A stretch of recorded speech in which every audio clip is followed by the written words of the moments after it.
রোজা রাখাটা প্রেগনেন্সির জন্য কতটুকু নিরাপদ হবে।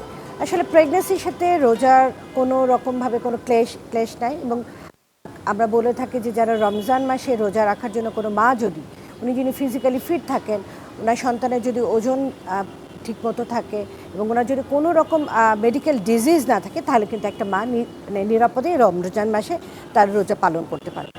কিছু কিছু ক্ষেত্রে আমরা ডাক্তাররা এই রোজা রাখার ক্ষেত্রে আমরা তাদেরকে কিছু বাধা দিয়ে থাকি। যেমন মার যদি হয়ে থাকে ওজনে খুবই নিজে খেতে পারছেন না, অথবা গর্ভকালীন প্রথম যে 3 মাসে যখন অতিরিক্ত বমি এবং অরুচি থাকে, সেই সময় আসলে রোজা রাখাটা যাবে না। এবং অনেক সময় যদি এমন হয় যে সন্তানটার ওজনটা সেরকম যে হারে বাড়া উচিত সে হারে বাড়ছে না, সেক্ষেত্রেও কিন্তু আমরা রোজা রাখার ক্ষেত্রে নিষেধ করে থাকি। এছাড়া মার যদি এমন কোনো মেডিকেল ডিজিজ থাকে, যেমন ডায়াবেটিস হতে পারে, মার প্রেশার এবং অন্যান্য আরও যে ওষুধ, যাতে তাকে অনেক রেগুলারলি ওষুধ খেতে হচ্ছে, 2 বেলা বা 3 বেলা করে, বা অনেক ক্ষেত্রে 4 বেলাও তাকে ওষুধ দিতে হচ্ছে, ইনসুলিন নিতে হচ্ছে, সেই ধরনের ক্ষেত্রে আমরা রোজা রাখার ক্ষেত্রে নিষেধাজ্ঞা দিয়ে থাকি। তবে যদি কোনো মা সুস্থ থাকেন এবং উনি নিয়মিত খেতে পারেন, ওনার অন্য মানসিক বা কোনো শারীরিক কোনো রকম সমস্যা না থাকে, সেক্ষেত্রে রোজা পালন করার ক্ষেত্রে কোনো রকম বাধা নিষেধ নেই। তো কী ধরনের খাবার আমরা দিতে পারি, চলুন আমরা সেই জিনিসটা জেনে নিই। আমরা আসলে যেহেতু আমরা একটা দীর্ঘক্ষণ সময় আমরা রোজা যখন ফাস্টিং থাকছে বা কোনো খাবার খাচ্ছেন না, কোনো লিকুইড জিনিস নিচ্ছেন না, সুতরাং ইফতারটা হতে হবে এমন ধরনের খাবার যেখানে তাকে এই সারাদিনের ফাস্টিংয়ের পরে তাকে একটা এনার্জি দিবে। সুতরাং তাকে অবশ্যই আমরা বলে থাকবো লিকুইড খাবার প্রাধান্য দিতে হবে।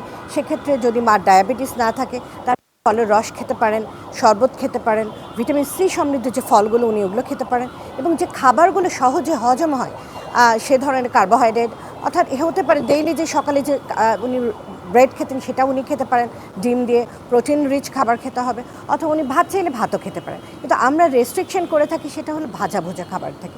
আসলে রমজানের একটা ট্রেডিশন আমাদের বাঙালির, যে আমরা পেঁয়াজু, বেগুনি এই ধরনের ডিপ ফ্রাই খাবারগুলো খেয়ে থাকি। সুতরাং ডিপ ফ্রাই খাওয়াটা অ্যাভয়েড করে শ্যালো ফ্রাই, অর্থাৎ হালকা তেলে ভাজা যে খাবারগুলো, প্রোটিন খাবারটাকে রিচ বেশি করতে হবে, সাথে শাকসবজি, এবং ওরা চাইলে স্যুপ, ডালের পানি বা ডাল, চিড়া এগুলো খেতে পারেন।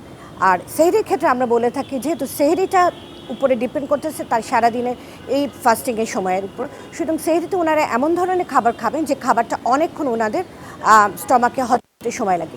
সেক্ষেত্রে আমরা আসলে কমপ্লেক্স কার্বোহাইড্রেট খাবার যেগুলো, সেগুলোকে খাওয়ার জন্য বলে থাকি। কমপ্লেক্স কার্বোহাইড্রেট হিসেবে উনি চাইলে ওটস খেতে পারেন, উনি চাইলে লাল চালের ভাত খেতে পারেন যদি তার ডায়াবেটিস থাকে, অথবা ভাত খেতে পারেন উনি যেটা পছন্দ করেন, এবং সাথে অবশ্যই অবশ্যই মাছ, মাংস এগুলো থাকতে হবে। এবং ওনাকে যে জিনিসটাকে আমরা বারবার বলি যে প্রত্যেকটা মিল যেটা, সে মিল প্ল্যানটা এমন হওয়া উচিত যেটা ওনার সন্তানের জন্য এবং ওনার জন্য উপকারী, সেই ধরনের খাবারগুলো আমরা নির্বাচন করতে বলে থাকি।